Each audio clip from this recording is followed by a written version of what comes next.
Welcome back sa ating channel mga kadiyo. Ito po ang ating news update ngayong araw. Panoorin po natin ang video. At bukod pa po dyan, meron pa po kayong natatanggap na 10 million pesos kada buwan from the Office of the First Lady. Madam Speaker, Your Honor, PCO denies that they receive such amount from the Office of the First Lady, Your Honor. At bukod pa po dyan, di pa po tayo natatapos. Meron pa pong 10 million every month na binibigay sa PCO from the Office of the Executive Secretary. Madam Speaker, Your Honor, again, the PCO denies receiving such amount from the Office of the Executive Secretary.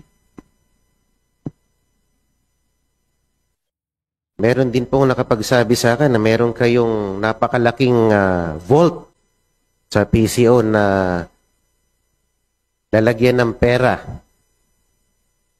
Kung ako po ba'y magpapadala ng tao ngayon dun para mag-inspect for the existence of a big vault na naglalaman at sisidlan ng pera, pwede niyo po bang i-confirm or i-deny ang existence ng vault na yon?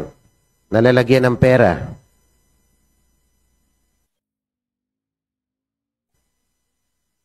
Madam Speaker, Your Honor, there is a small vault. Ito lang po ang ating news update ngayon mga kadiyo. And please comment down below kung ano ang masasabi nyo sa video na ito.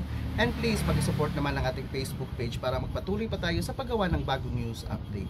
Maraming salamat po at magandang araw.